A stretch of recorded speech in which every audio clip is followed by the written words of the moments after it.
We just have a question here about the WINZ situation. Okay. So basically, you know, like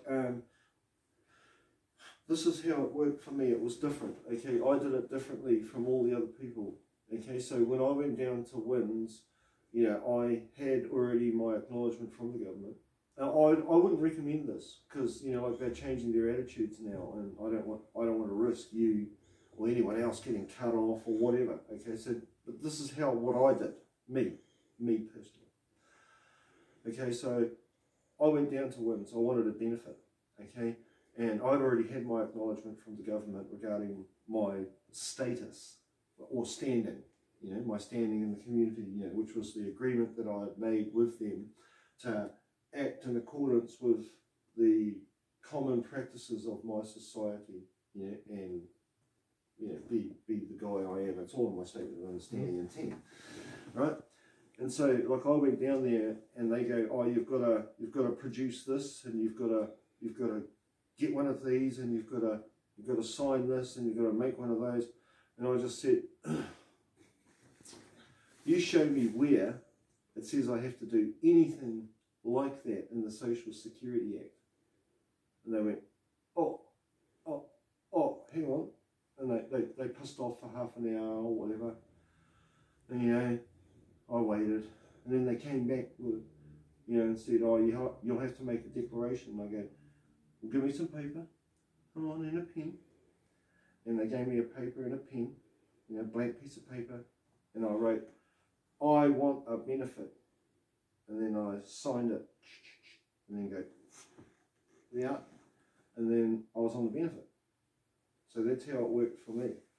But not only that. Did you take in your piece of paper though, acknowledgement from the government? That's all scanned in on file.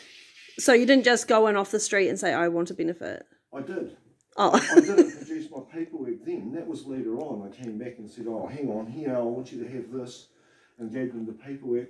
And then I gave them a couple of different kind of writ where I disappointed or I de-appointed them as executors of the trust and told them to stop paying themselves. I haven't followed up on that because they denied they got it. But, you know, basically what I'm going to say is beneficiary is a legal term. The reason why you're a beneficiary is because there's a trust in your name that you're getting paid from. Okay, that's secured in your birth certificate. And WINZ is a trustee.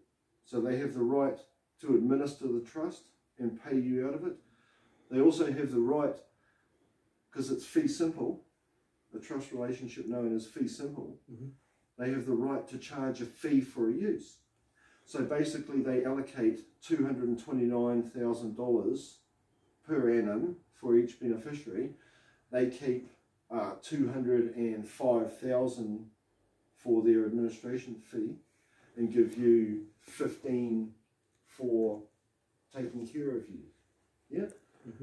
As reversed around the other way, you know, where they collect the largest. So they're taking like 90% of the money and they're paying you 10% of the money. Yeah, basically.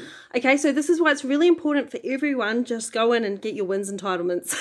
Well, really, the truth is, if you were to sign up under a proper government, working or otherwise, man, woman or child, you'd all be entitled to the benefits of your trust. Yeah, so there's a misconception that the taxpayers pay the benefit, and it's not true. No, it's not. The taxpayers government borrows money. Yeah. To pay for everything. You can do the calculations yourself. It's very simple. Work out how many taxpayers there are.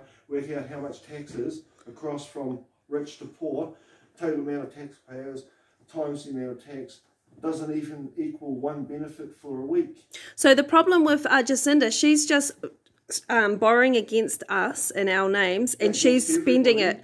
She's spending it, giving it away to all these her friends. Okay, yeah, so get rid of Jacinda, exit the government, and if you are going on the benefit, you can try going under your birth certificate name. Go under your birth certificate name. You don't have to show them that you're dual citizenship, that you have a Te Moananui Kiwa diplomatic immunity card. Yeah. Really, if it was a proper government, we should all get the benefits of our trust. If the government's going to borrow money in everyone's name, they should pay everyone.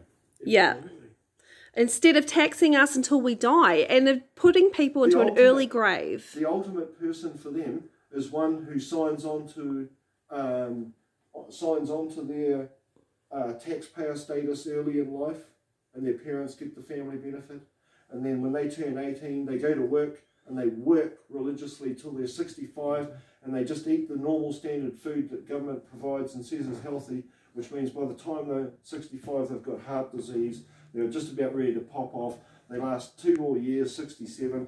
The government pays out 2 years of pension and then doesn't have to worry about it, keeps the whole trust money. Yeah, and moves on to the next one. So everyone in Parliament is just bludging the money and your entitlements. Listen, those guys in Parliament, every High Court judge, right?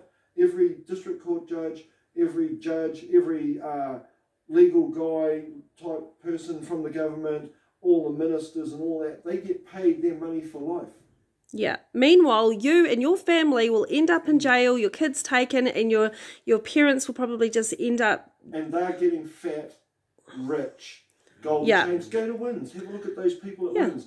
There's a classic example. You go to WINZ, you got ripped jeans, you got like a cheap watch, a shitty cell phone, you know, a t-shirt, and you go in there and they've got like an S8, and they've got like gold rings and necklaces, and they're tubby, and they've had a feed, collecting the $200,000 in administration fees and paying you the shitty $15,000, and then telling you that you're responsible for the ills of society and the reason why and the structures struggling and all that.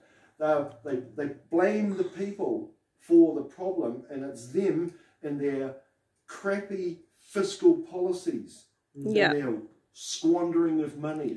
And it's the same with Oranga Tamariki. What are they up to? Like those people who work for Oranga Tamariki. Quit. Quit your job. You're just like assisting. They must know it's wrong. Yeah. Hey. Just trying to split families up. And personally, I've never had like any dealings with bad police. I find police actually a lot better than the Oranga Tamariki people. Yeah, but they're all doing the wrong thing. You know, the police, when he comes around to your door and busts you because, okay, this is a classic example. This is how police corruption would work. Okay, they've found a member in the community that they know knows somebody that they really want to get. So in order to get them over the barrel, what they do is they go downtown and they bring up on Crime Stoppers and report a crime at that address. And then they do it 2 or 3 times and create an investigation record with the police bringing up to report suspicious activity. And then they go around and do a search on that place. Like this guy here, here's a classic example here, the folder wherever it is. Oh, behind... Yeah, our mate here. They planted fucking $5,000. Oh yeah. To make it look like he was doing drug dealing. So if we have a look at his photographs, and he's an honest man. I believe this man. Yeah. So in here we find photographs of money that they have said that was his, that actually wasn't his. And if he had said it was his, they would have stitched him up. He was too honest. He said, "That's not my money." He goes, and they go, "Oh yeah, it was. We found it," and like his lawyer goes, "Do you want to claim it back?" He goes, "Well, it's not my money." And they go, "Well, they've said it's yours, you can have it." And he goes, "Nah, fingerprint it." And then they dropped it and the money disappeared. Yeah, he was clever. He said, "Fingerprint the money. It's not mine." It's like a lot of money. He had to grow. It's very tempting. Yeah. But the truth is that here it is. Okay, so the cops planted this That money inside his to make house. it look like it was cultivation for supply. You know? And hey, Bubby. So and mixed denominations, straight. Yeah. And then they pulled it from the case, eh, Bub? They pulled it. The cops pulled it from the case. But it is evidence, and it's still... It's evidence against the police, so yeah. Yeah, so, you know, that's what I'm saying. That's an example of a police corruption. Yeah. In order for them to get a conviction on someone, and they probably don't even want the guy. They just want the money. No. He knows somebody or someone else that they want. And so they're trying to get him over a barrel, to get him to talk about. Yeah. So narking is an industry. So that's a... Narking's a complete industry, isn't it? We're going to do a chapter on that in the documentary. The whole thing is an industry. Yeah. People have their rights. You have the right to crime, punishment, narking, tax, government, food, the whole thing. It's really, what do you call terrible. it? The military, industrial, meat, media, medical complex. And all of those companies work as a team to fuck you over. Okay, let's get back to the WINZ thing, because that's the original topic. So what would you suggest anyone doing the WINZ thing? We're getting a lot of people ask questions. I can't say, I can only tell you how it worked for me. Yeah. Okay, now I don't know how they're going to treat you. Yeah. Okay, what I told you and what I did is the truth. Yeah. Yeah, that's the truth. They're going to do everything that they can to suggest that it's any other way. Yeah? Yeah. Including trespass you or whatever and make it hard for you to get a benefit, which they have the right to do these days. So they can say, if you start pressing the issue, no, you're lying, so they will ban you. So just to help people to use their birth certificates to get on the WINZ, and then just use your cards when you're coming up against the cops. And when it's time, we all need to really band together to push this thing forward so that we can get what's rightfully ours. The truth is that we should scrap the government as an administrator and collect together and get our money directly from the IMF and build our culture and our society the way that we think it should be built. Yeah, instead of relying upon these parasites. See, they use the money thing to direct which facets of society grow and which don't. Yeah, they're controlling that. Okay, darling, is that enough? Okay, cut.